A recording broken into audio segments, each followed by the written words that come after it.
જૂનાગઢ ગિરનાર અંબાજી મંદિરના મહંતની ગાદીનો વિવાદ હવે દિવસે ને દિવસે વધારે વકરી રહ્યો છે।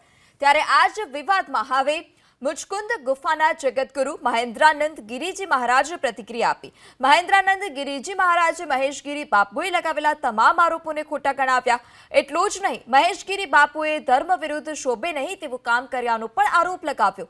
મહેન્દ્રાનંદ ગિરિજીએ વધુમાં કહ્યું કે ભવનાથ મંદિરની દાનપેટી મામલતદારના મોનિટરિંગમાં જ ખુલે છે। હરિગીરી બાપુ મારા અને અનેકના ગુરુ છે। હરિગીરી બાપુ મહાપુરુષ છે, ભાવિકો સાથે આ ખિલવાડ છે અને અમને કાયદો પર પૂરો વિશ્વાસ છે।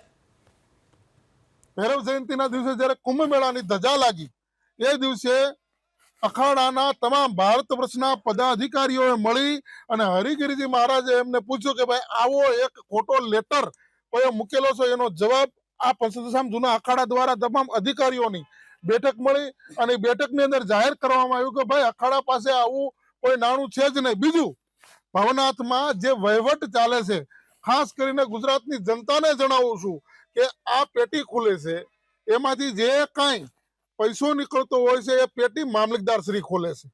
મામલતદાર અને તંત્રની હાજરીમાં એ પૈસા ગણવામાં આવે છે અને એ પૈસા બેંકમાં જમા થાય છે।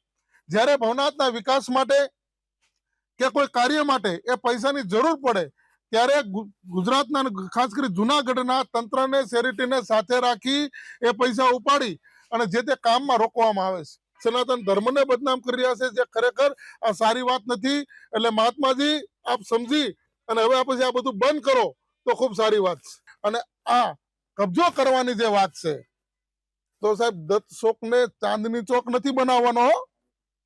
આવી કોઈ કાયદાવારની વાત ન કરવી જોઈએ, જે લોકતંત્ર માટે બહુ ખરાબ બાબત છે। એક સાધુએ તો બિલકુલ નહીં કરવી જોઈએ આ પ્રકારની વાત, કબજાની વાત। અને છતાંય કબજો લેવા જાતી વખતે વચ્ચે મુચકુંદ આવે છે, એ મગજમાં રાખજો।